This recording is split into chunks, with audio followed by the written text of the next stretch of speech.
Welcome into this week's episode of the Player Profile Series, joined by senior forward Davis Dekorte. Davis, you're a DeWitt, Michigan native. Talk about growing up there and what it was like growing up in Michigan.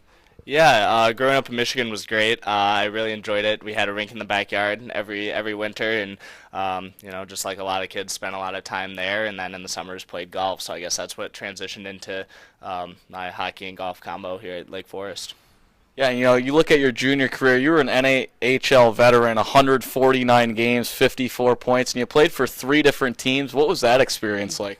It was a great experience, to be honest. I think getting away from home, just playing hockey every day, kind of treated like a professional. Your goal is to get out there and play hockey and earn a college scholarship. So I think it was a good experience not only to grow up and learn, but also develop in hockey as well. So then after that career was over, you found yourself here at Lake Forest College. How and why Lake Forest?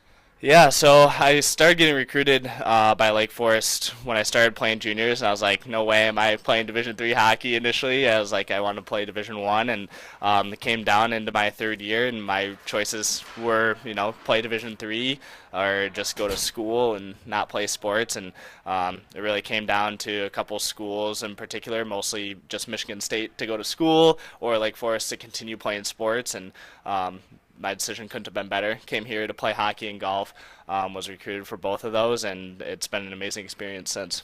So you talk about that combination of hockey and golf. You look at 2010, 2011, you were a state champion your junior and senior year, and you were all state your senior year individually.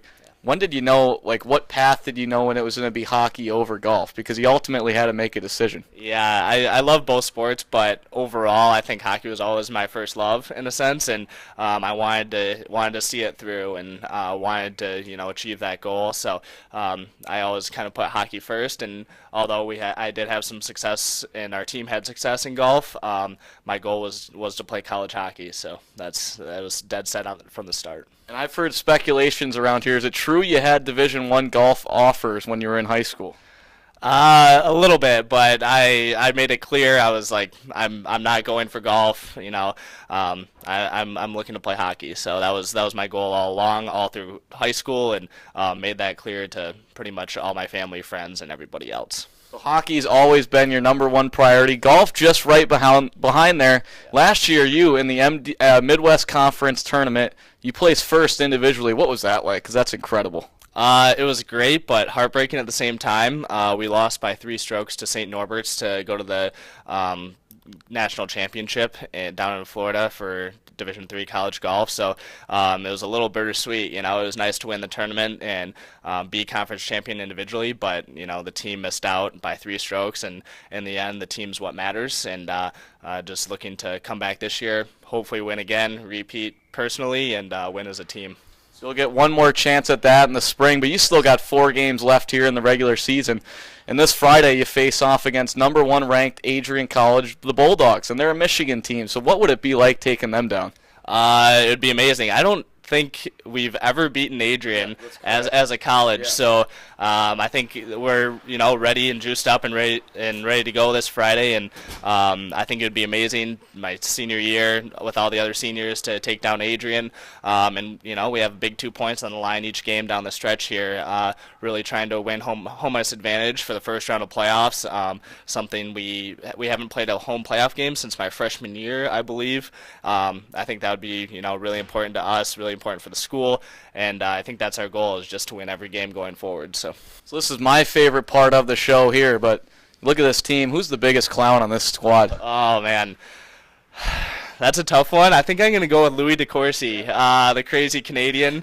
The guy, I heard, when he got to prep school, he could barely speak English, couldn't even write, could barely even write in English. And I think he wrote essays like he was, using locker room talk and things like that. So he still brings that energy and that funniness to the rink every day.